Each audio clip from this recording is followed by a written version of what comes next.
Rebellions are built on hope.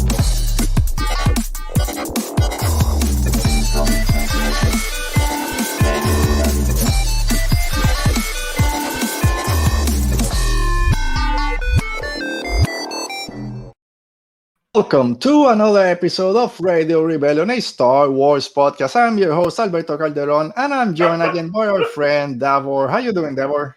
I am doing good. I'm very glad to be back here talking Star Wars with you.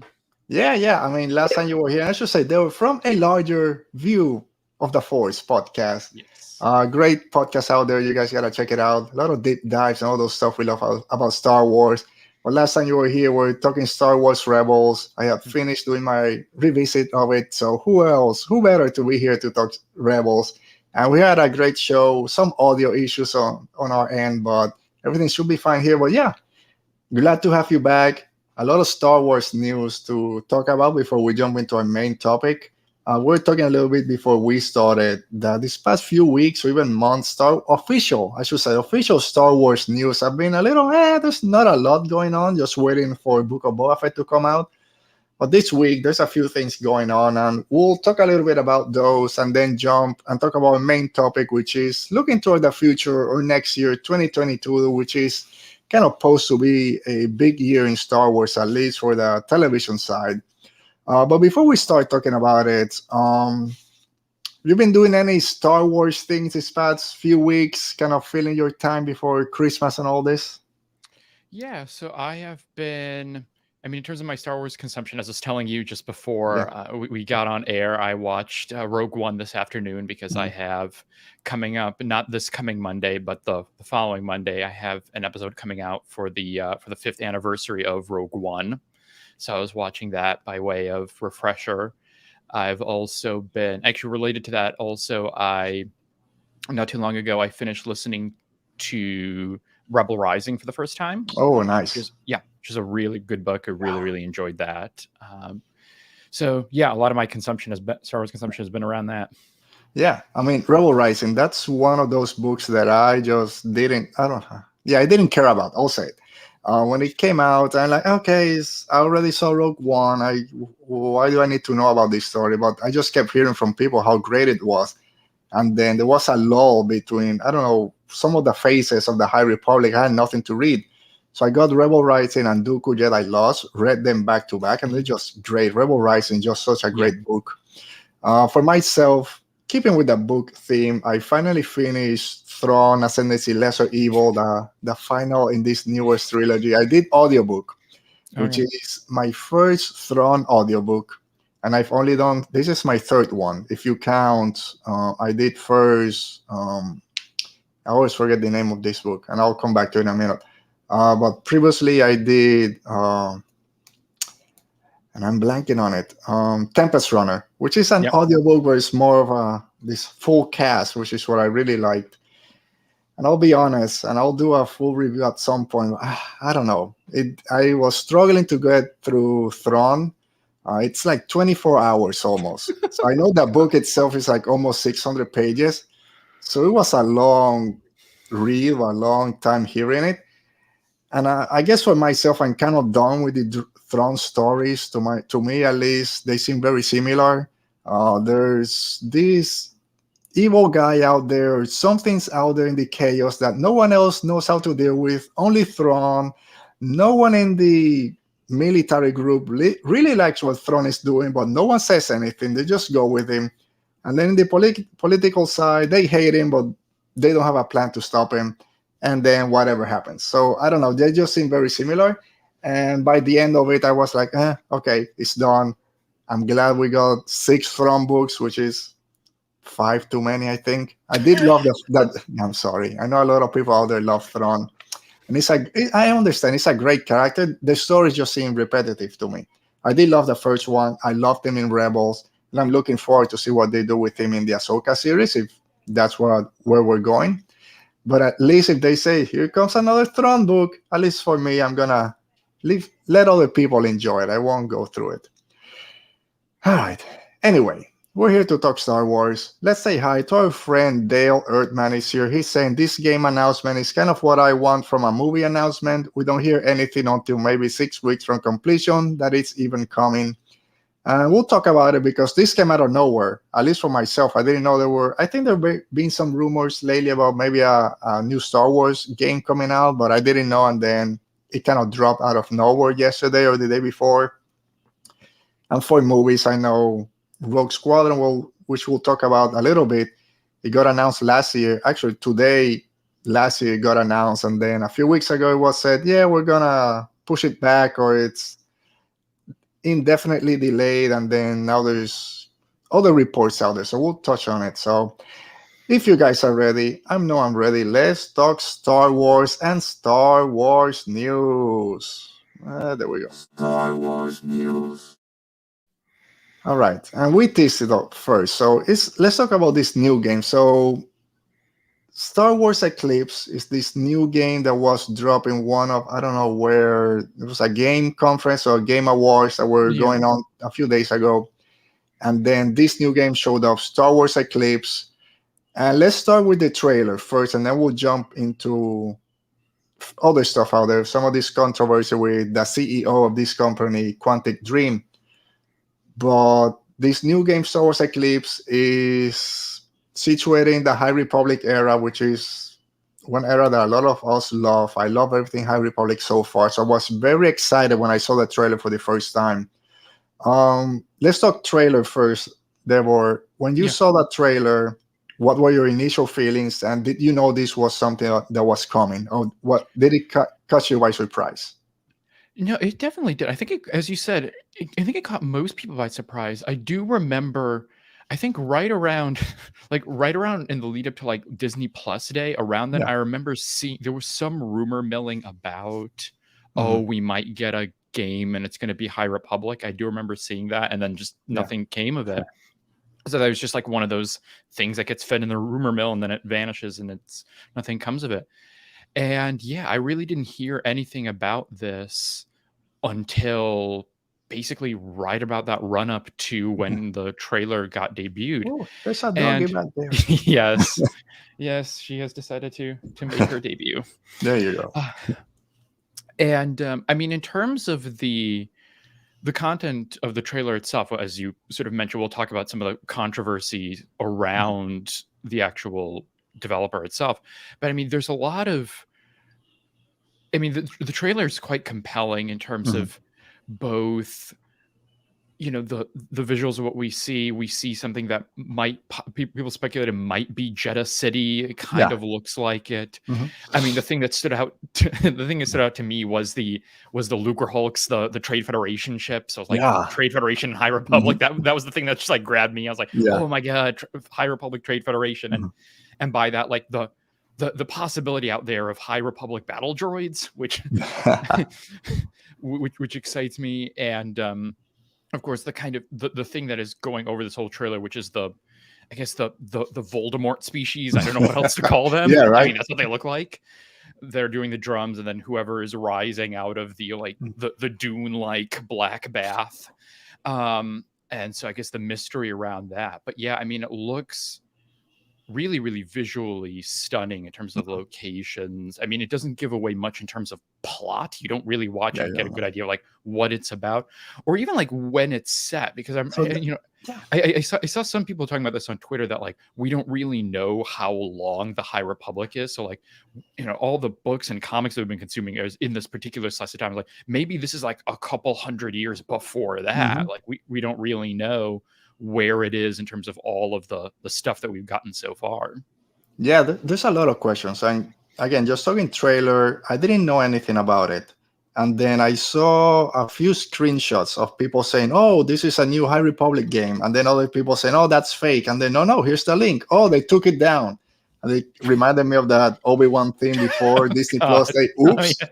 They gotta check with Star Wars kind of social media people. They just keep pressing that send button too early, and they're damaging the brand a little bit. And then it officially came out, and they said, "Oh, there's this video game awards or something going on. It's gonna debut there." And then I saw the trailer come out, and I loved it. And you saw those Voldemort people. At least they got good rhythm with those drums. Yes, They they got a do. good rhythm going on. There's a lot of Doom kind of similarities with the guy coming out of that mod or whatever. But yes, the biggest question, because we see Yoda, we saw, and that's kind of the only thing. If they don't say this is High Republic, we don't know the time period, because there's an Neimoidian, there's those Trade Federation ships, there's even a Naboo starfighter crashed on one of the lakes out there. It looks like Jeddah City. We have some of those similar aliens walking through. So that was one of my biggest questions, is this, because the High Republic publishing, I think, is 200 or 300 years before Phantom Menace. So is this now 400, 500 years before? Or is it like 50 years before Phantom Menace? Because if we have Naboo starfighters, how long have they been around? Or does the game take place for hundreds of years? Yoda's there. We don't know at what age he has. But yeah, it's very compelling. It's a time period that I want to learn more about. And I was, oh man, I don't have a next generation console. Maybe this is the one that's going to push me to spend all those hundreds of dollars to get it. And I know it's hard to get one, but maybe. And then Quantic Dreams comes out, and I didn't know anything about this. And then a lot of people started tweeting out, yeah, this game looks great, but it's by this developer and this CEO that has a bunch of issue or a lot of baggage behind it, which I didn't know. And I still don't know. I'm just reading what people are tweeting there, reading some of the things that he's allegedly said against the LGBTQ community, about female gamers or the characters inside the game. So a lot of controversial things out there that shouldn't be said. They're not even controversial. It's things that people shouldn't be saying at this day and age, 2021 or whatever. And that took my excitement like this. Because as much as I want to play a game, a Star Wars game, real life is more important, right? So it kind of pushed the game to the side and focus on what's being said out there by these developers. And then on Star Wars itself, Lucasfilm, I think this is the first kind of Lucasfilm's games, kind of that brand coming back, to go with this developer, with this CEO. I know a lot of people that worked on this thing probably don't have those same kind of opinions, but unfortunately it gets grouped in the same, kind of in the same ball. So did you know anything? I should ask, are you a gamer? And I am not. No? Yeah, it is the one part of my, it's like the one slice of my nerddom that is just like not developed at all. No. Yeah, I used to do a lot of gaming when I was younger too. My mid-20s, I would say. But after I had kids, didn't have the time. They would take over. So I always joke about, I still have my Xbox 360 from like 2007, 2008. That's the last one I bought, on a Nintendo Wii. So I still have that classic Lego Star Wars game that my kids play a little bit. And I'm like, give me that controller. I'm going to play a little. But like our friend Amy Guerra is here, and she's saying such a hype to disappointment moment with this game announcement. I felt the same way, even though I don't follow game development. So I don't know what Quantic Dream was, who this, I forgot the name of the guy, the CEO that made all those comments. We kind of, why are we doing this? Especially High Republic is this big initiative with a lot of creative out there with different backgrounds, different, a lot of, it's not the same people out there. It's not just straight white guys doing this. The High Republic is one of the most diverse things in Star Wars. And one of our next news topic is this non-binary actor that they hired for the Acolyte, which is set in the High Republic. And then a few hours later, this comes out. How did this affect your excitement for the game when you saw that? Yeah, I definitely like you, and like the comment you just showed. It really just crashed immediately. It really was a kind of like lead balloon thing where, I mean, obviously, as I mentioned, I'm not much into gaming, but I still would have been really interested in terms of following the game itself and the story and what we learned from it. But then as soon as I saw, people tweeting about the company and both the comments of the CEO, and then also there's some issues about workplace abuse and things like that.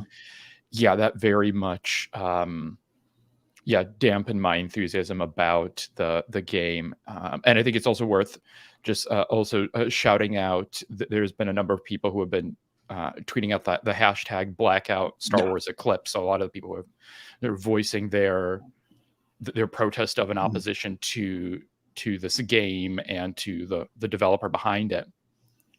So yeah, I think I'm very much with you in saying that, like, yes, I was excited about this game and what it would add in terms of the High Republic and in terms of Star Wars storytelling, but then ultimately, I think the real world concerns of queer Star Wars fans, of female Star Wars fans who feel excluded by the developer and the comments made by the CEO, like that ultimately I think should take precedence. Yeah, and I remember when these started kind of coming out, so everyone commented about the comments that this person said, which I'm not gonna repeat out here. You can find them if you want to. I'm sure everyone out there knows. And some people say, well, he's the CEO of the company, he's not really involved in the game. And then he tweeted out or retweeted the main tweet and kind of said, oh, I'm so glad or so fortunate to have worked on this game or have some involvement in this game. So, okay, now you shut yourself on the foot and you make your comments private. No one can respond to you and drag you like they should. And then, as much as I love Star Wars and Lucasfilm, how much falls on them for not doing their due diligence?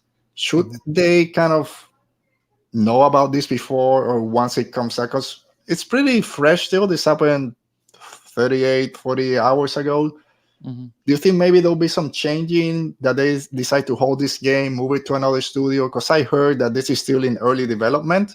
So I'm guessing games take years to come out. So I don't know if this is coming out 2022, 2023. Maybe they say, okay, this is too much. Let's move it to another studio.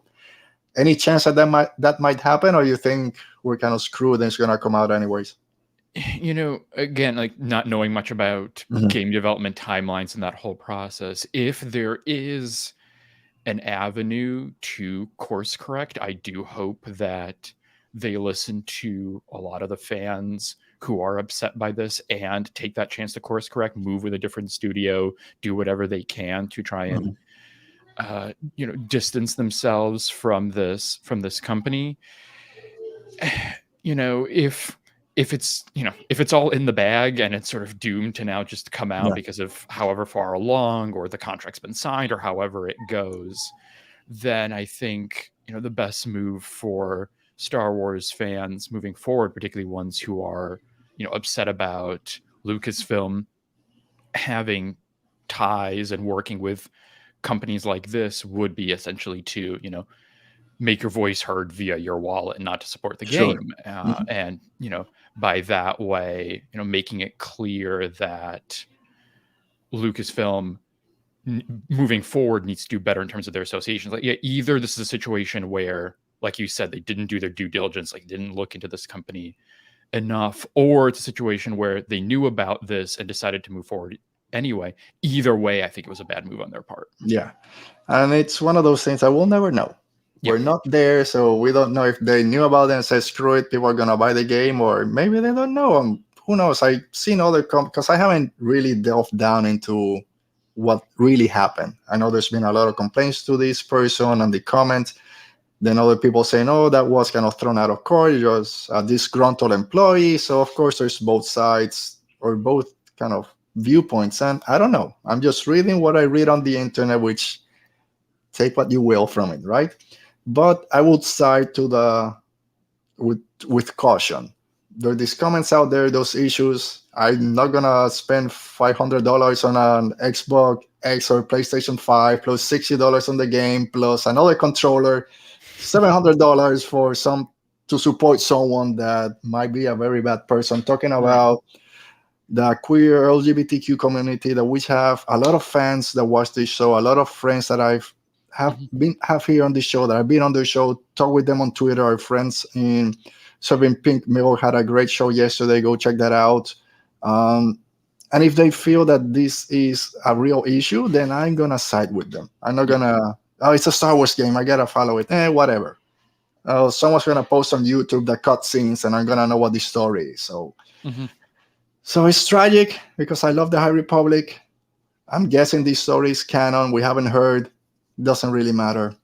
But if at the same time, if someone out there says, hey, already I want to play the game, I understand the problems, but I'm gonna play it. I'm not gonna say, "Oh, you're banned from here." That's your decision. Do with it what you will. But at least from our part, I don't think we're gonna be buying this game because, again, I don't want to spend $600 if I don't have to. All right. Anything else about Star Wars Eclipse before we move on? No, not really. All right. I should have said at the beginning, as always, if you're watching this show live, thank you for being here. Make sure to give us a like, hit that thumbs up button if you want. If not, then whatever. Thank you for being here, anyways, and giving us the view. Leave us a comment if you're watching this later on the replay about all the topics we're going to be talking about today, starting with Star Wars Eclipse. And then make sure you subscribe to the channel so you don't miss any of our new shows that come out every Saturday. And yeah, let me see what else we have here. Amy Guerra is adding. I'm fortunate to own a next-gen console.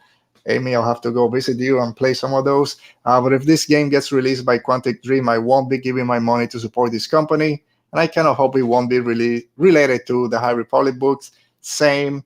Apart from Yoda, which is everywhere, we didn't see, I think, any of the High Republic characters that we've kind of been introduced through the books. So we don't know how connected it's going to be. I think it's like Davor said at the beginning, we don't know when this game takes place. Is it hundreds of years before what we know? Is it closer to the Phantom Menace?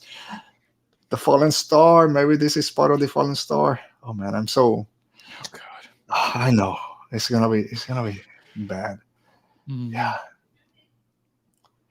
All right. So with that said, let's move to our next topic, which is related to the High Republic, and according to Variety and other outlets out there, Hunger Games star and From the Hate You Give, Amanda Stenberg has been cast, or is in the process of being cast as the lead for The Acolyte, which is this High Republic, at the end of the High Republic, this new TV series that's coming from Leslie Headland is the showrunner.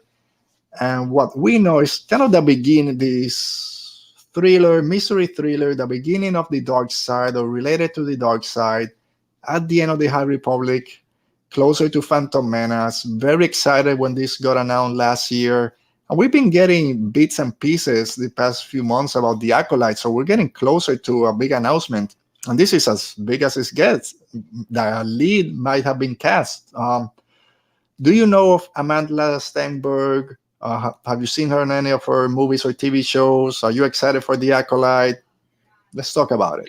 Yeah, no, unfortunately, I have not watched them in anything, so I don't have any familiarity with their acting career in that way. But I am definitely excited for The Acolyte. And yeah, I mean, as always, as you mentioned, it got teased as this story that is happening at the kind of tail end of the High Republic. So we have this idea that it might be the show that's going to be a kind of turning point from the High Republic as we know it now, and as we'll continue to know it as new books and stuff comes out, into the Skywalker saga period, into like the Phantom Menace period.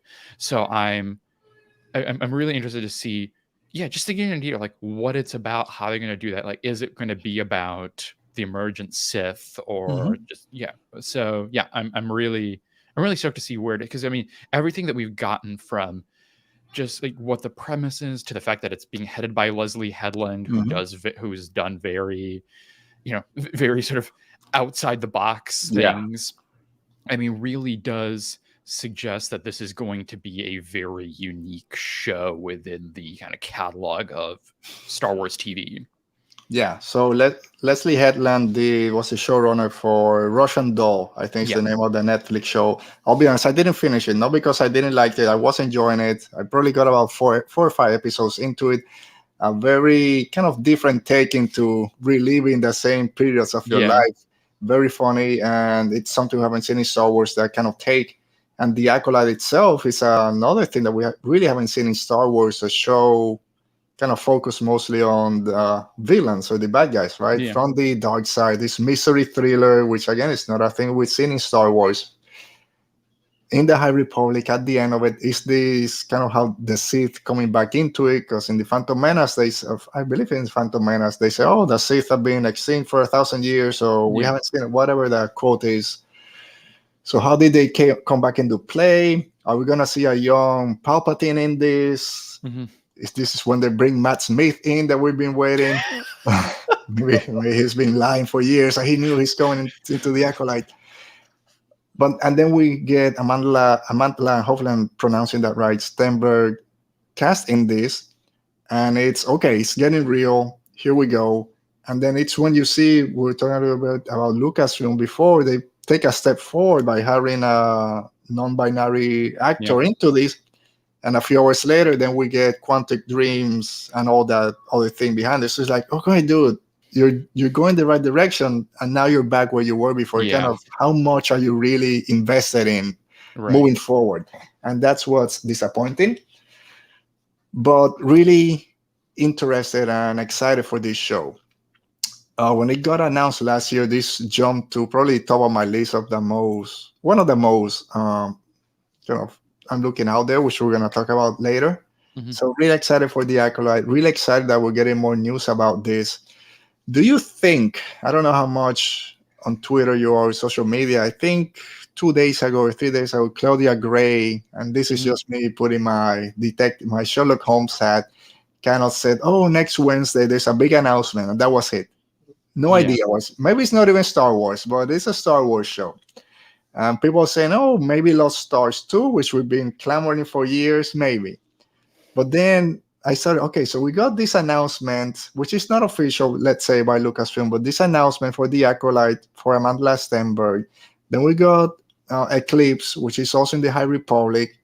And then on Tuesday or next week, on this Bring Home the Bounty campaign that they've been doing for weeks, supposedly it's the video game one, which maybe is tied to Eclipse.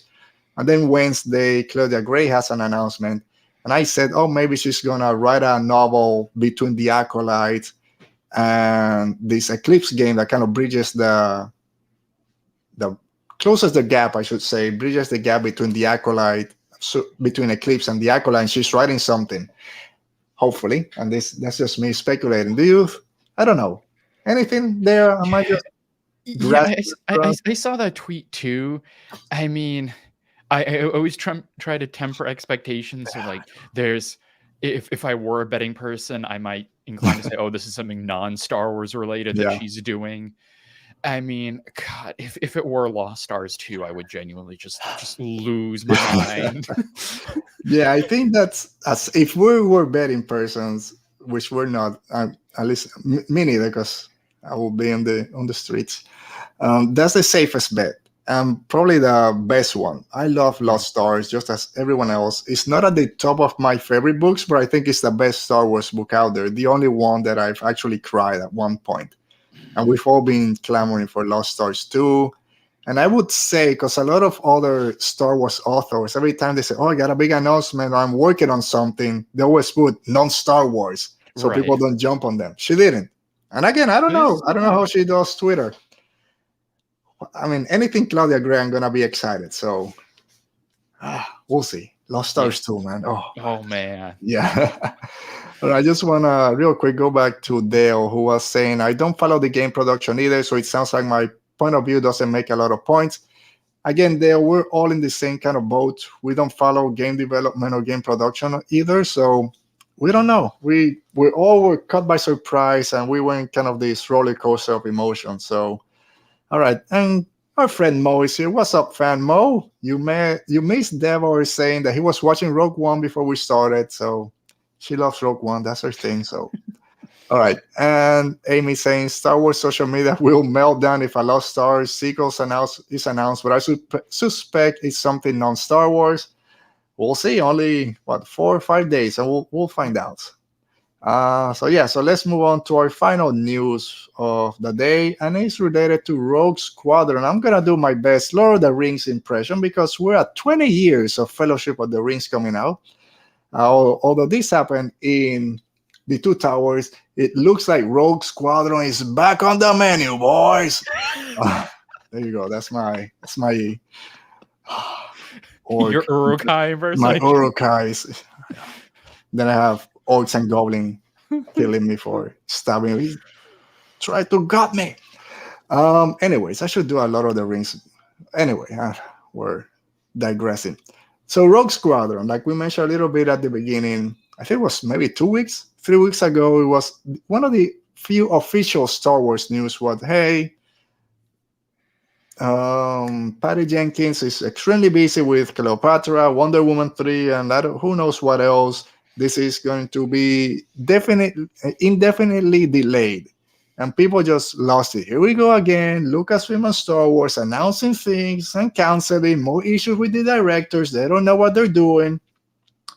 And then about 3 days ago, a news came out that she's stepping out from Cleopatra. That's the other thing she's doing. She said, I'm not going to be a director for Cleopatra. I'm just going to produce it so she can focus supposedly then on Wonder Woman 3 and Rogue Squadron. We don't know which one comes first, but now this kind of brings back Rogue Squadron to the forefront. Nothing official from Lucasfilm that this is back on. But do you think this might be, maybe not 2023, which was the original announcement, but do you think we might see it a little bit sooner than we thought a few weeks ago? Yeah, I mean, in terms of when it's coming out, even though we had this development now where it's kind of back into play, I'm skeptical about 2023. That feels like a very quick turnaround if we are now basically at New Year's 2022 and we don't have any indication that anyone's even started writing this movie yet, let alone doing anything else in terms of any other pre-production work, never mind production. So I have a feeling that in all likelihood it is going to get probably pushed to maybe 24, 20, maybe the whole calendar gets shifted. Who knows? Because that's going to butt up against, because I think we have something in 2025. There's supposed to be a Star Wars movie coming out. A lot of people speculate, is it the Taika Waititi movie? Maybe. It's another one that has like 20 things going on, so who knows? There's another person who's like, who is committed to the extreme. So I do not, at this stage, I do not think that they're going to make the 2023 mark, but I think this news is positive that we will get Rogue Squadron at some point. Same. I doubt there's 2023 even seemed too close before they said it's gonna be delayed, because like you said, I believe that she's writing it, maybe her with someone else, but for a movie that's supposed to come out 2 years from now, this time period, 2 years, and nothing's been really out there, seems a little far-fetched. So okay, makes sense, delayed, whatever. But seeing that now she has a little bit of free time, then maybe that 2025, as you say, because there's rumors out there that 2023 now is going to be an Old Republic or High Republic. Who knows? Again, this secret movie that no one knows about that they've been working on supposedly. And then maybe 2025 when we get Rogue Squadron, which is fine. Because as we're going to be talking about in a few minutes, 2022 is filled to the brim with Star Wars TV shows and books and more surprises that we still don't know about. And then a lot of these series will get follow-up seasons. So 2023 is going to be booked up anyways. So if we have to wait an extra year maybe for Rogue Squadron, it's fine. I think it's fine. Again, take your time. Do the best movie that you can. Don't get kind of bogged down by the release schedule. Just push it. People are going to go see it, especially if they dedicate their time to it. So I'm fine if it comes a little bit later. But I'm also excited that it seems to be coming a little bit back to the forefront and not just pushed back and forgotten. Because this is another thing that's different from the Star Wars movies that we've gotten before. So I really want to see it and see what she kind of brings to Star Wars universe. So really excited for Patty Jenkins to kind of be able to do this movie, which she says is kind of this love letter to her father and all that stuff. So let's let her have her fun with Star Wars. All right, so as we are getting closer to our main topic, all you guys out there in the chat again, just let us know in the chat any of these topics we've talked so far. If you missed them, just let us know. We'll come back and revisit them about the Star Wars Eclipse game. Were you excited when you saw the trailer? Then the news about Quantic Dream, Amanda Stenberg being cast in The Acolyte. Are you excited for that show? And of course, Rogue Squadron. But as we get close to the end of 2021, it's already the end of 2021. I don't even know what to say at this point. But 2022 is out there. And Star Wars, I think was again at this time last year, their big announcement of all the new shows that were coming out. And now a lot of them are coming out in 2022. So do we think that 2022 is going to be the biggest year in Star Wars yet? Let's find out. A revolution.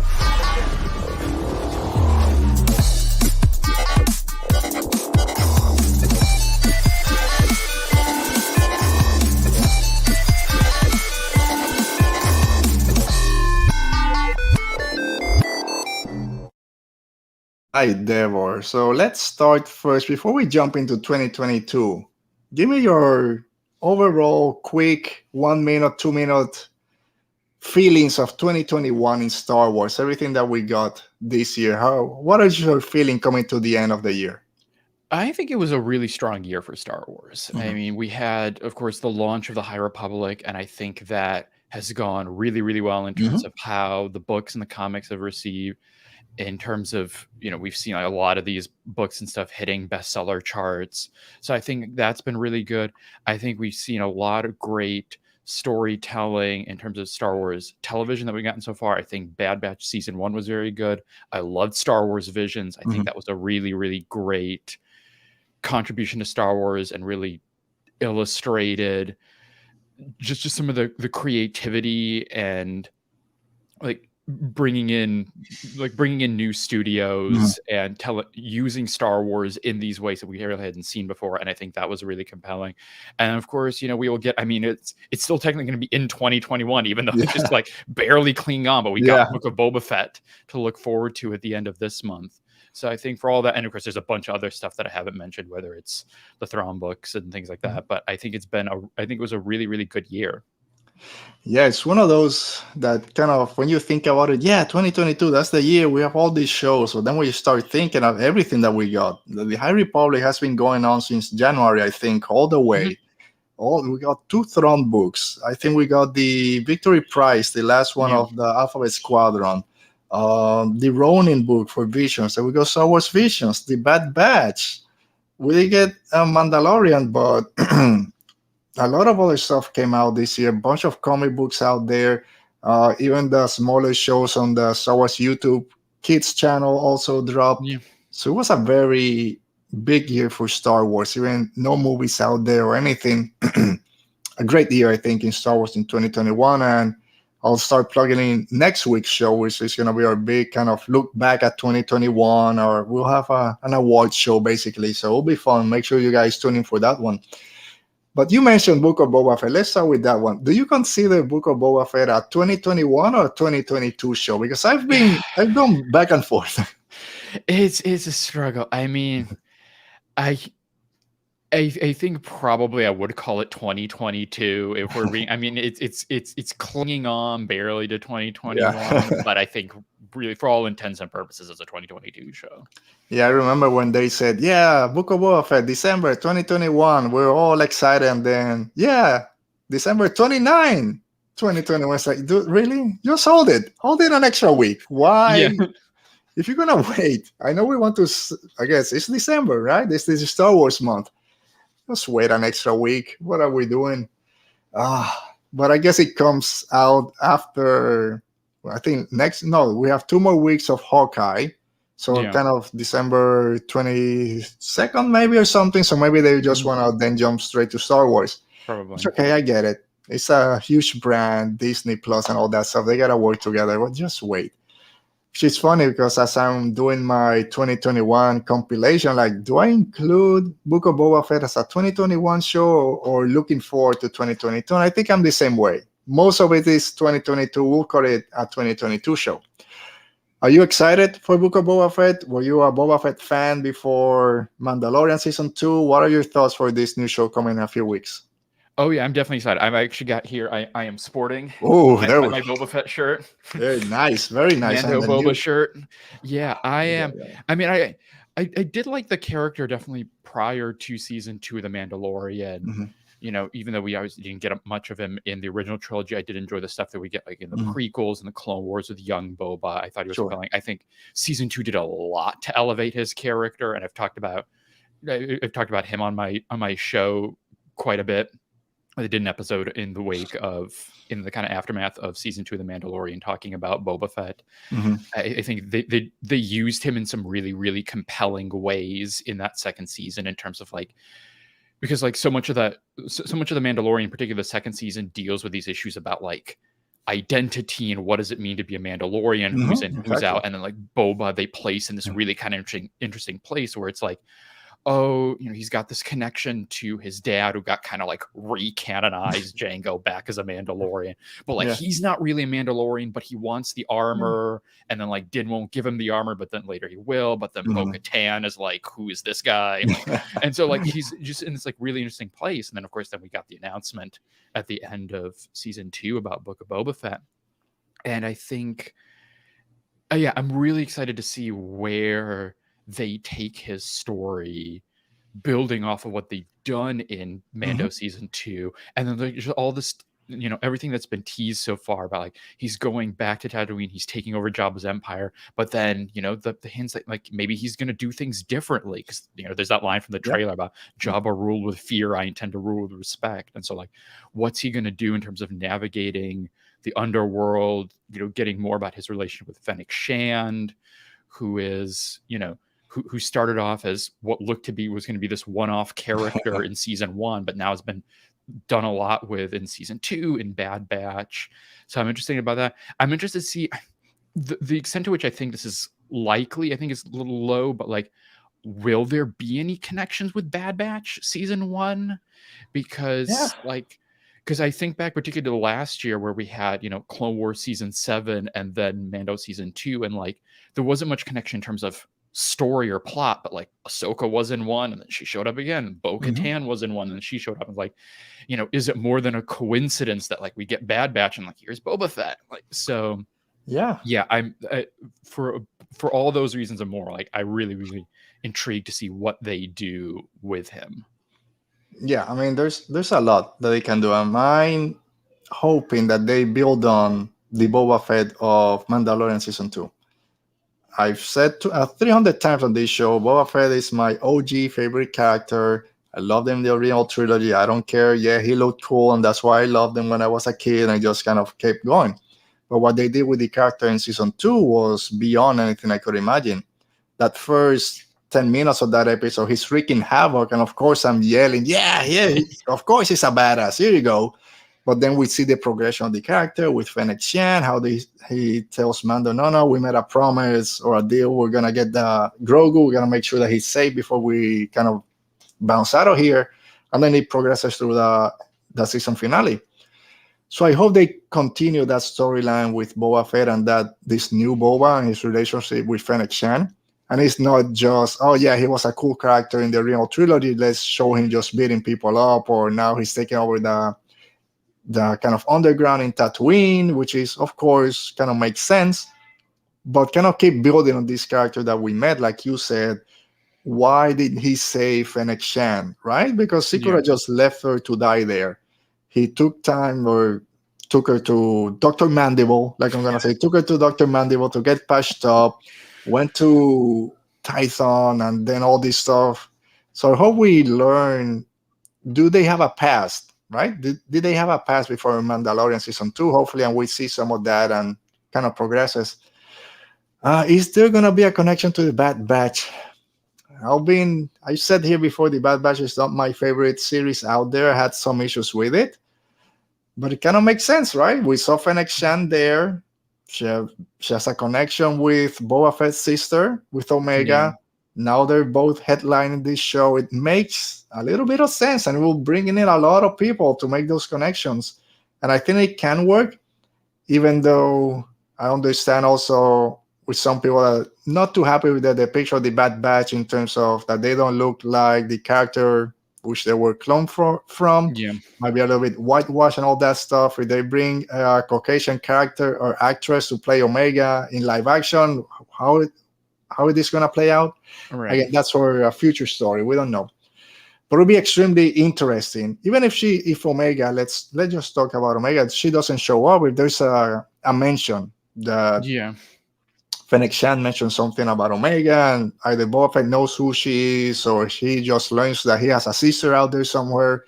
It'll be very interesting, and it again plays on this character that my generation kind of saw this one-dimensional badass out there, bounty hunter, to kind of keep building on that character moving forward. So yeah, it'll be very interesting to see if they kind of connect those dots. Kind of finishing up with Book of Boba Fett before we move on. Is there anything that you would like to see apart from those connections, or a character that you kind of hope shows up? We know in those TV shows they kind of bring all these new kind of old characters into it. Cat Bane is the one that kind of jumps to mind. Anyone in particular you might want to see? A live action Cad Bane would be pretty cool to Oh, see. man. Like that would be a lot. Oh, sorry, that wasn't what I wanted to do. Sorry, there we go. Maybe to link up to some of those, unfinished Clone Wars stuff where they have the two of them in a confrontation. Mainly, I'm continuing. Like the big thing that I'm really interested to see out of Book of Boba Fett is like them continuing to flesh out this, this post original trilogy, post Empire world. Like, what does it look like? Because I mean, Mando is also doing a lot of this. Like, what does this galaxy look like now that this, like, you have this vacuum with the Empire gone and the New Republic is trying to kind of establish its control? Like, what's the criminal underworld doing in this? And even also just like in terms of like the vacuum of Jabba being gone, like what kind of effect does that have? So yeah, it's been like 5 or 6 years, right, since Jabba's been dead. So who took over? What's again that power vacuum from the criminal underworld? Now the Empire's gone for 5 years. I don't know if they even cared about what was going on out there, but now there's less control. So yeah, that's extremely interesting. All right, so Book of Boba Fett, one of my most anticipated for next year, even though it comes out, 2.5 weeks from. Oh man, also it's so kind of forget about all this other stuff that we've been talking about. Oh yeah, Book of Boba Fett is dropping in 2 weeks. Oh man. So Kenobi, let's jump into it. Obi-Wan Kenobi, probably 95% of the people out there, this is their most kind of interesting or most kind of set out TV show that they're waiting for. I'll just drop it there. Obi-Wan Kenobi, give me your thoughts on it. I'm very excited for this one because like this period that like the Kenobi is happening in, and also, we'll talk about it in a little bit, also Andor, this kind of like the original trilogy adjacent Empire Rebellion. Like I love this period in Star Wars. Like I like that they're opening up, like I like where we're getting High Republic here and all that, but like, TIE fighters, Empire, Star Destroyer, like all that period, like I could eat that like endlessly. So I'm really interested, like, yes, to see what they do in terms of Obi-Wan's story about like him. I mean, we're assuming some of this is going to be him continuing to deal with the fallout of Anakin's turn to the dark side and all of that, and the collapse of the Jedi Order. I am interested in terms of some of the the directions they take his story, because a big thing that people have talked about, of course, ever since we knew that Hayden was coming back and that he was announced as Darth Vader, is like, oh, are we getting another confrontation between the two of them, and then how's that gonna affect retroactively with, let's say, A New Hope and all that. I mean, I'm interested about that. I'm also just interested about like how are they going to deal with what I'm assuming is going to happen in this miniseries is Obi-Wan leaving Tatooine, because we've assumed this whole time like that he spent all those 19 years there watching Luke, and like I'm really interested about that. Like how are they gonna justify, how they're going to kind of square the circle in terms of him breaking his exile and saying like, oh, okay, there's this thing that's happening that's so urgent that I'm going to leave Luke for a little while. I mean, again, we're assuming that's what's going to happen. So yeah, I'm really interested in those story decisions and how they weave that into what we know so far about Obi-Wan's character, and then also his relationship and his history with Darth Vader. Yeah. Well, Obi-Wan Kenobi... Will Kenobi fighting Vader again, retcon the original trilogy? I don't care. Give it to me. I want to see it. I don't care if it changes. Oh, that's what Obi-Wan thought as you did or whatever. Yeah. Give it to me. If you bring Anakin Skywalker, you bring Hayden Christensen back, it's not just for flashbacks. I think it's going to be there. There has to be a confrontation with Obi-Wan. It has to happen. And I don't think I have great I do believe in this creative team, Deborah Chow, which did great in Mandalorian. I do believe in what she's doing, and I think they'll be able to play with it. Again, this is right in between. I get 5 or 6 years, no, 10 years after Revenge of the Sith. So we still got at 8, 9, 10 years before A New Hope when Kenobi runs into Darth Vader again. So you can still play into that their confrontation. Oh, last time we met, I was one a learner. Now I'm the master. And then his conversation with Luke in the Return of the Jedi. It still works. I think there's plenty of time to still have that confrontation. But it has to be this deep emotional show, right? It's gotta be a character driven. It can't be this guns blazing, action packed show. It has to be about Anakin Kenobi, like you said, dealing with the fallout of Anakin's fall, the fall of the Jedi, the fall of the Republic. That has to take a toll on him for these 10 years. And I really hope that they dig in on that. And that's the main thing.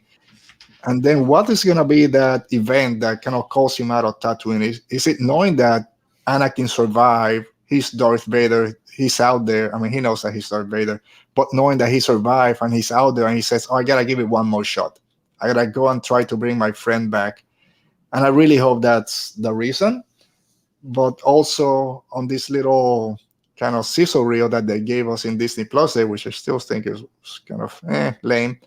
And it wasn't lame. It got leaked again because social media doesn't know. If they would have waited one day, it would have worked out. But we learned that there's going to be Inquisitors, there's Jedi Hunters out there, there's 2 cast members that have said that they will lightsabers. Yeah. There's going to be a lot out there. Or maybe they know that Obi-Wan's on Tatooine, so he needs to leave so they don't see that he's protecting Luke, so he has to fight these Inquisitors. Seeing Inquisitors in live action, oh yeah, with the spinny, yes, the helicopter blades, that's full on Rebel. So that's on. Yes. Oh man. Yeah, I would love to see live action Inquisitors, and yeah, as you said, that seems very likely that is what we are going to get. So I'll say, even if I'm like, I don't know, let's say 85% sure that he's gonna have a lightsaber confrontation with Darth Vader. If he doesn't, but you have Kenobi live action fighting 2 Inquisitors with helicopter lightsabers, I'll be okay with it. I'll take that. I'll take it. But it's kind of poised to be this, I'm not going to say groundbreaking, but one of those TV shows that us as Star Wars fans are just going to be talking about for a long time. We don't know if it's 4 episodes, 6 episodes, how long each one is going to be. It's just one season, this kind of special series out there. Extremely excited for Kenobi. Anything else? I think we covered Kenobi. Yeah, I think we did. All right. And the other one that you mentioned, Andor. Mm-hmm. And I've said so many times on this show, I'm done with this time period between after Revenge of the Sith, Clone Wars, because we have the Clone Wars and Bad Batch and Rogue One and Solo, which I love all that. I'm done. But give me Andor, give me Kenobi. I'm so ready for it. And before the Acolyte was announced, Andor was my most anticipated show because it deals still with something we really haven't touched on too much in Star Wars. And again, we talked about the Acolyte being this mystery thriller. Andor is this spy suspense TV show out there that we haven't seen in Star Wars. We saw at the beginning of Rogue One how Andor is trying to get this information from Tivik, I think is the character, has to kill him. And then he says, everyone here has murdered, stolen, saboteurs, all the things we've done for the rebellion. Let's see all that bad stuff that they did to win the war, right? So Guerrera, we know, is going to be here causing troubles for everyone. But I'm also very interested, and I hope that they kind of lean into it, seeing the same thing from the Empire side, kind of the day-to-day run of the Empire, not just the high-level commanders, just the regular people that have to wake up at 6 a.m. and go work in the Star Destroyer construction site or something. See how all this affects that. So extremely excited for Andor. No date for that. So do you think, and then as you give me your thoughts about Andor, do you think we'll get this before? no, let me rephrase. After Book of Boba Fett, what do you think is going to be the next TV show? Is it going to be Kenobi? Is it going to be Andor? And then your thoughts on Andor. I mean, in terms of release schedule, I would probably say Obi-Wan would be the next one. I would imagine. I mean, and there's the two others that we got to talk about, which is Bad Batch and Mando, and how those sort of fit in. Sure. But yeah, I would say probably the first post Boba Fett one will be, I think, Obi-Wan. I mean, in terms of what I'm looking forward to in Andor, you mentioned a lot of the important points. Is like Cassian in Rogue One is such an interesting character, because we get this lens into the kind of darker, unsavory side of the rebellion. And Cassian alludes to it about, like, we've all done terrible things for the rebellion. Chirrut has that line where he talks about how Cassian is kind of carrying this prison around inside of him at all times. And so it would be interesting, to see in that show maybe the evolution of Cassian, where, let's say, maybe we get to see him at the beginning and he enters the rebellion, and maybe he's more like idealistic. Maybe he, but then he has to do all these sorts of things over the course of the show, and that kind of hardens him more into the character that we see at the beginning of Rogue One. So yeah, I'm looking forward to that. I'm looking forward to, again, getting another dimension of this struggle between the Alliance and the Empire, different from the things that we've seen in, let's say, Rebels and in other places. And yeah, as you were mentioning too, like maybe getting some of those, some of the more grunt workers of the Empire that they're having to run into, like some of just the, like, your run of the mill colonels or commanders that he has to deal with. Yeah. And we know what Amy wants to see. Amy's here for Diego Luna. We all are. I really can't wait to see that kind of spy thriller background story for Cassian. And then Mo is adding that she hopes that we see Scarif again. Scarif is a great planet, so it'll be good to see before it got bombarded and all that stuff. So, and kind of shot through the middle with a Death Star laser. But Andor, yes, I think I'm still very excited for Andor, for all the things that you said. Bail Organa should be here, which is one of those characters that's getting a lot of push from Star Wars fans out there. Let's go to Alderaan, right? Let's see Bail, let's see Brea. Maybe we got a very young Princess Leia Organa out there. That will be heart touching. So let's see all that, and then this is a perfect place to bring Enfys Nest into it. We know she's working on her side. She was in the solo novelization at the end, meeting with Saw Gerrera, which she and very young Jean taking the coaxium to him. So we know she has some dealings. So let's bring her in. I love Enfys Nest. I named one of my dogs after Enfys Nest. Yeah, we need more Enfys Nest. Yeah, I mean, it's gonna be great. And I know some people have been saying maybe you can even get Kenobi into this. That's fine, just leave it on his show. But maybe there's a connection between those two because they're in a similar time period, right? I think Kenobi kind of a few years before, and then Andor kind of comes later. But I do believe that we would get Kenobi after Book of Boba Fett. I don't know if maybe they give us something else before, but probably Kenobi comes out sometime in May, close to May 4th or May 25th, to make it a Star Wars kind of celebration. And then Andor probably after that one. But extremely excited for Andor. Again, it's one of those, you don't know what's going to happen in this show. There's so many ways that they can go. And I can't wait. Again, just give me something. We haven't heard anything about Andor in 1 year, 365 days. We haven't. It's the last time we heard something. So, all right, our friend Dale is adding Bail, Brea, and Leia will be great to see in Kenobi. Also, I almost expect that. Again, maybe it's Bail that calls Kenobi to kind of come out of Tatooine. Again, let's go to Alderaan. Give us Alderaan. We haven't seen it. Just little glances. That planet deserves a little bit of love. All right, so let's jump into a few seasons, and let's start with the Bad Batch, which I believe will probably come out. I think this is my kind of timeline. It's Book of Boba Fett, then Kenobi, then probably Andor, then Bad Batch, maybe Bad Batch between Kenobi and Andor, and then at the end Mandalorian. Yeah. But Bad Batch season 2. Before we start, general thoughts on season 1, and then what are you hoping to see for Bad Batch season 2? I really enjoyed Bad Batch season 1. I mean, I think, I love Omega. I love her introduction. I'm glad that she is in Star Wars, and I think that that season does a really good job of kind of evolving her from starting off as being basically this kid that's kind of attached to the main crew to then becoming a part of the crew. But I think also that first season did a lot in terms of fleshing out and giving us insight into the kind of very early stages of the Empire, whether it was like the episode where we were dealing with chain codes, all the war mantle stuff, where we get to see the proto stormtroopers. And when we go to what was it, Raxus, and we get to see like how the former separatists are kind of being brought back into the Empire.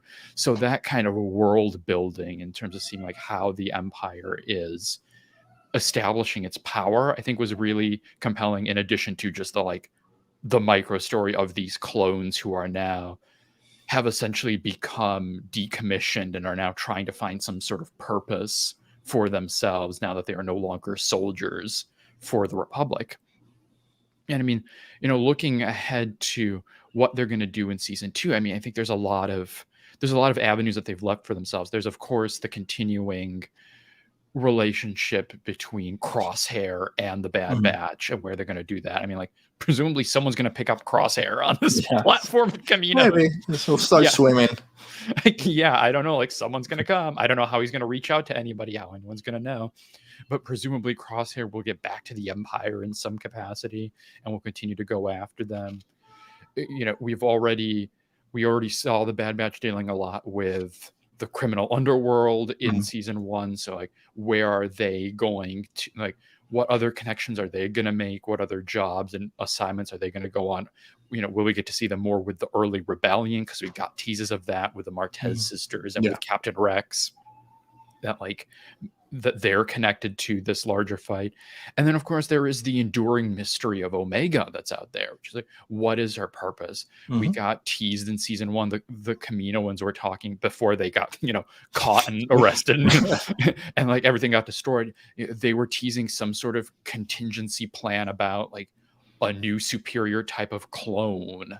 And there was that last shot of, we got to see Nala Se basically taken to this mountain facility, and that she was going to be used for various imperial cloning. So there's that enduring mystery of why was Omega created? What is her purpose? Does she have some as yet unknown abilities, or how does she fit into that story in a bigger way? Yeah. So first, let me just a little for Tipoca City. Let me just pour one out. Pour one out for Tipoca City every time it gets mentioned. There you go. But I feel I've been critical on this show about my, I don't want to say dislike for Bad Batch, but I kind of fell out of love from it. I loved the first episode, but halfway through the season, I just kind of went down. And I apologize because sometimes I watch it just to look for things to hate, which is not that way. If you're then don't not even watch it. And then I kind of changed. Let me just forget about doing a podcast about it and reviewing it. Let me just watch it. And yeah, it's entertaining. But like you said, my favorite thing about it and the thing that kept bringing me back was that Empire thing. How is the Empire now changing? How is coming into focus? How is it dealing with the changing of the galaxy? And Crosshair with these new stormtroopers going after the Bad Batch. That's what I was really into. The other 4 characters, and with Omega, even though I do like some of them, I love Echo, I love Tech was my other favorite one, especially at the end of Clone Wars season 7, but I kind of, whatever. So those 4, I'm like, it didn't caught my attention as much as some other people out there. And again, I know a lot of people love the Bad Batch, and great for you guys. I keep getting more seasons. But what I'm really interested in is that Empire side, and I hope they kind of lean in a little bit more. I know the focus is going to be on the main 4 characters, but that's what I'm really interested in. Like you said, going to these other planet. What is it? Mount Tanis. Everyone is saying Yeah. now they're bringing into canon again. I didn't read all the old Legends books, so I don't know. I'm just reading people's tweets about what it means.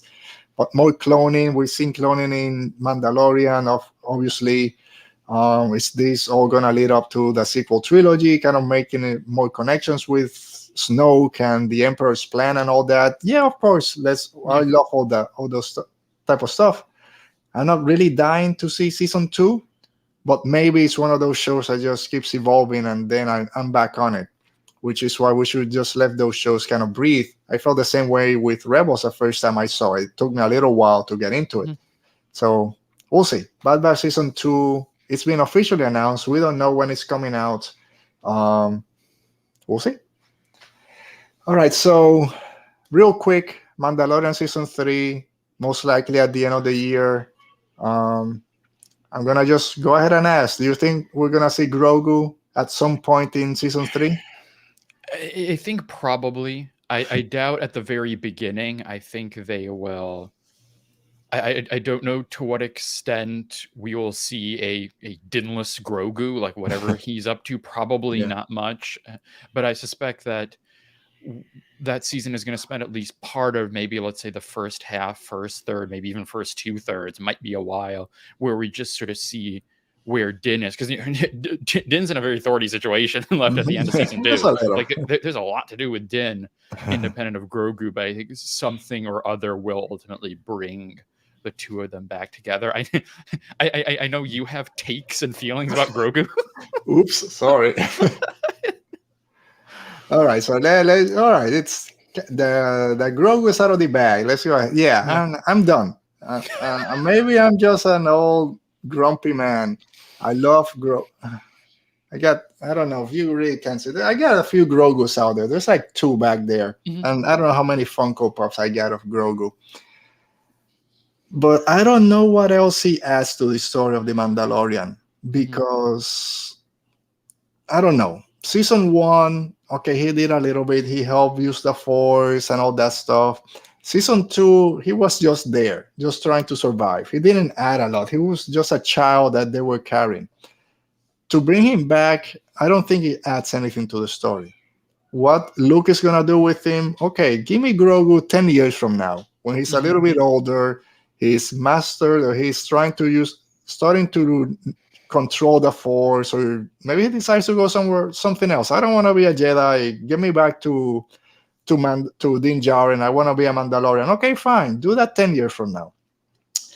At this point, this little 52-year-old child doesn't add anything else to the story, because unfortunately, yeah, he's 50, but he's still a toddler. He's like 2 years old. So I don't know what else he can do. What I want to see, it's Mando having to deal with everything you said, with Bo-Katan, the Darksaber, everything else that he knows, or that he was brought up as, this is what a Mandalorian is supposed to be, and now that got shot in his face when he met all these other Mandos. Let's go to Mandalore. Let's deal with all this stuff and make it actually a Mandalorian show about all the Mandalorians going back to the planet, and let's deal about that. If it's at the end of the season, here's Grogu, let's go visit him, let's see how he's doing. Okay, that's fine. But if you say episode 5, Grogu's back, he just made a mess in the temple, Luke couldn't deal with it, which I understand, right? We've been there. But to me, keep Grogu out of it. At least a year. Give me 1 year. Season 4, bring him back, do the big reunion. Dean is gonna be depressed. He lost his child, right? And I get it. That's a big part. My favorite, and I cried at the end of season 2, and it wasn't because of Luke. Yeah, Luke came in, great. I love seeing you.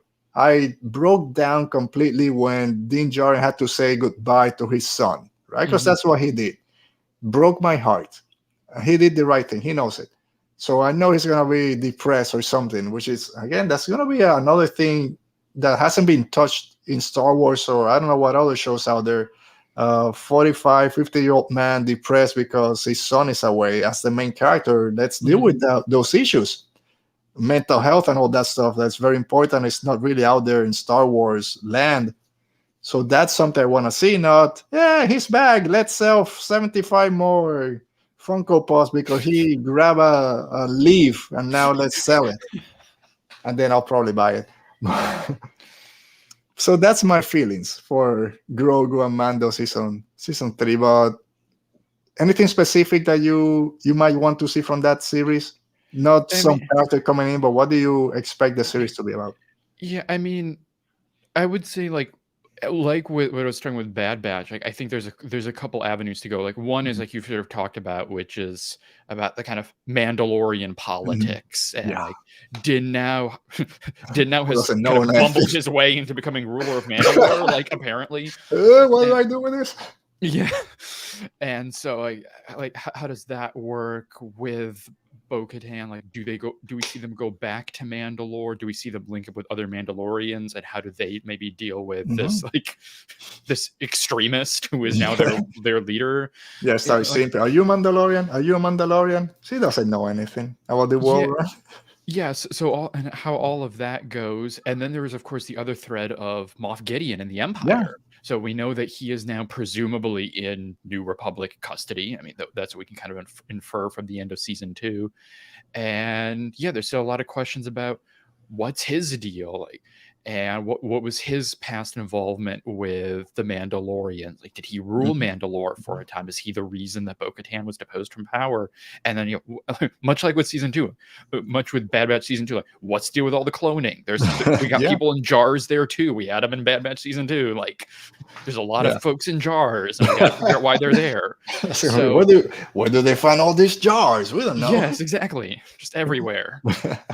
So yeah, kind of continuing that storyline, like why were they so interested in finding this being with a high midichlorian count? What exactly were they trying to grow? And all of that. So I'm really interested in those two storylines in particular getting fleshed out more in the third season. Yeah. And I said, what, the Night of Thousand Tears or something that Yeah. he mentioned at some point. What is that? How does Mhm. all that comes to be? So, all right. So, Amy Guerra is adding, from a marketing perspective, it will be unwise not to include some Grogu appearances because for a lot of non-Star Wars fans, he gets more recognition than anyone. 100% agree. Mhm. But yeah, story-wise, not sure. And Dale is adding Grogu the Mandalore. I mean, there's some great fan art out there of Grogu in full Mandalorian garb with the dark saber and even with regular lightsabers. And it does look pretty cool. And those would sell. All right, so let's start wrapping up. So Mhm. we didn't get to talk too much. Do you think we'll get a Vision season 2, Star Wars Visions? I would love to see that. I would love to see them do more with Visions, even if it wouldn't be continuing the stories that we saw in season 1, even if they were just like a whole new anthology with Sure. whole new stories all over. Like, I would really love that because I think even though the stories aren't quote unquote canon, like, setting aside that, like, I think like Visions gave us a lot of really interesting stories, a lot of really compelling characters, and I would like to see maybe other studios brought in and Yeah. get to see their takes, get to see different types of storytelling, even from what we saw. And the odds of that happening in 2022, I think, are unlikely given that we haven't heard anything. And also, as we've talked about in this episode, 2022 is going to be a packed year. Yeah. Yeah. Visions, Star Wars Visions, it was one of those things I haven't heard one negative thing about it. Mhm. Some stupid people at the beginning saying, "Oh, Star Wars don't have to deal with Japanese culture or whatever." Yeah. It's like, that's where it came. But it's one of those things that was beloved by everyone. So Mhm. talking about marketing perspective, it just makes complete sense to give us another season. But I'm on the same boat. Let's bring different studios. Even though there's a lot of stories that they could continue, and I wouldn't mind Mhm. it. Bring different studios, bring different cultures. I talked about it a few times. Give it to some Hispanics, Latin American culture that Yeah. also derive a lot from anime. Give Mhm. them a different tack into it. Middle Eastern or Eastern European, Eastern Asian, all those people that have been influenced by Star Wars. Let's see some of those. So I Mhm. think it does make sense. 2022, probably not, but maybe we'll get an announcement next year. And then as we wrap up, books. So we mentioned a little bit about 2021. We got a lot of great books out there. So we have at least announced right now, High Republic is coming. Phase 1 is coming to an end at the beginning of the year, but then we'll get Phase 2. We also have Brotherhood, which is this Anakin and Obi-Wan book coming, I think, in May or something like that. Shadows of the Sith with Luke and Lando going after what's this name? Ocho OG. Bethune out there. It's gonna be great. We have Padawan with Obi-Wan and Qui-Gon. So there's a lot of great Star Wars book out there. Any in particular that you're interested, or just all of them? I mean, I think with the proviso, yeah, I'm pretty stoked for all of these. I think there's a couple that stand out in particular. I would say, from the High Republic angle, I'm really interested in Fallen Star, like what Claudia Gray is going to do. We got that we got that alternate cover of Starlight Oh Beacon. no, just Not doing falling. great. Yeah, everyone just maybe they gave Vernestra the controls and it just went haywire. just We crush don't it really down. know. So I'm particularly excited about that one. Secrets of the Sith. I'm very stoked about that because I like the sequel trilogy period. I like the connection to Rise of Skywalker. I want to see like what were Luke and Lando doing, and what might have they uncovered about the emergent Sith and all that. Like I am really interested in that story in terms of fleshing out some of that that connective tissue, and kind of building on some of the things that are introduced in Rise of Skywalker. Another. Yeah, there's Amy was gonna. Amy anticipated like a few seconds before what I was gonna bring up. I was gonna bring up Queen's Hope. Yeah. And this was supposed to come out this year, but pre-orders and all that stuff it got pushed, right? Yes, yeah. So I really enjoyed the two Padme books that we've gotten from E.K. Johnston so far, because I think Padme was a character that I will never tire of getting more things from her. She did not get her due justice in the movies, particularly in 2 and 3, I think. And so it's been great seeing her in, getting more of her story in Clone Wars and also through these books. So I'm really excited to see what Johnston does in terms of telling her story in this kind of Revenge of the Sith period. So yeah, I would say of the books that we know are coming out, those 3 in particular, I am especially stoked for. Yeah, I don't know. I'm excited for almost all of them. The Padme book, I read the first one. I did enjoy it to see how she got into the becoming a senator and Bale kind of taking her under his wing. Was really, and I like that book. I didn't get the second one. I heard mixed reviews, and I think at the same time there were a bunch of other books out, so I just didn't catch it. But at some point, I'll finish the trilogy most likely. But it all starts and ends with the High Republic, right? I can't even. The Fallen Star. What happens on that book, Claudia Gray is gonna be getting a bunch of receipts from therapists. You gotta pay my bills. We're all gonna be suffering. But then we have all the other ones that come out also. Mission to Disaster, I think, is one of them.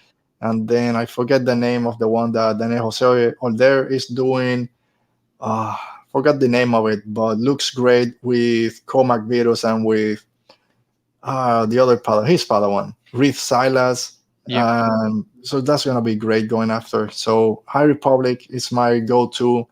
And then it will be same thing. Shadows of the Sith is the one that I'm really interested in. And Brotherhood, which got me, okay, yeah, I want to see a little bit of it. It also has Ashash Ventress on it, which I love in Dooku Jedi Law. So let's get more with Ventress. So very interested for the books out there in Star Wars. So yeah, 2022, I think is going to be the year to beat in Star Wars. Live action, animation, books. It's going to be out there. So can't wait for it. All right. So I think that's it, Davor. Thank you again for being here. Any final comments about 2022? Anything else we talked about? And then where can people find you? Any new episode that's coming out soon for us to be ready? Yeah. So, I mean, as we talked about, 2022 is a really going to be, I think, a really packed year and a really strong year for Star Wars. And so I'm really glad to have gotten that opportunity to come on here to talk about some of the things that, I and, you and I are both looking forward to. I think we covered a lot of ground in this episode. I think, the other thing that I'd mention about 2022 is that I am also looking forward to, beyond the things that we're getting, potentially getting more news and developments on things beyond that. Here, presumably, I think Ahsoka will probably start shooting in 2022. So, getting some developments on that, hearing maybe more about the things that we haven't heard about, to take to paraphrase Vader at the end of Revenge of the Sith, where is a droid story? Is it safe? Is it all right? No, we heard nothing about that ever since the Investor Day. So maybe getting some developments on that. Hearing more on Lando, which also got the showrunner attached to it, or director. I don't know exactly the title, but maybe getting a bit more about that. So getting some of those nuggets about things that are going to come beyond that. Yeah, and then we have Celebration in a few months. Celebration that's where we're hoping all that drops. We get finally some movie news, official movie news out there. Give us a trailer, give us something else for, like you said, Ahsoka, Lando, which a lot of people are very interested in. Droid Story is going to be a fun show out there. So yeah, there's a lot that hopefully they'll be announcing soon. Yeah, and then in terms of plugging my own things, if you're watching this, you can see the Twitter handle for the show, A Larger View of the Force. You can find it basically wherever you get your podcast, wherever you're listening to this. If you're listening to this on a podcast app, chances are you can also find the show there. As you mentioned at the beginning, I sort of specialize in doing kind of deep dives and kind of close reads of various elements of Star Wars, whether it's characters, the films, the TV shows. I've got an episode coming out. The last episode of 2021 is going to be coming out on December 20th, and it is going to be a look back at basically a celebration of Rogue One for its 5th anniversary. So I will be having a former guest of yours, which is Rachel from Followers of the Force, is going to be coming on to talk to me about Rogue One. So it's going to be a fun one. Excellent. Yeah, Rachel's a great guest. We talked about Rebel Rising with her, had a lot of fun. She was here a few weeks later also. So yeah, let me just finish up with Emperor Holocron. So thank you for being here. It's also, I'm really not a fan of Sidious returning, but I can't wait. Got seeing Luke in his prime as a sick-ass Jedi Master. Yeah, we saw that also. And we might get some of that in that Shells of the Sith book. Him just being a Jedi Master out there with old friend Lando. So Davor, again, thank you for being here. Great talking with you. Great talking about what we expect to see next year. For myself, it's down there, Radio Rebel Pod at Twitter and Instagram.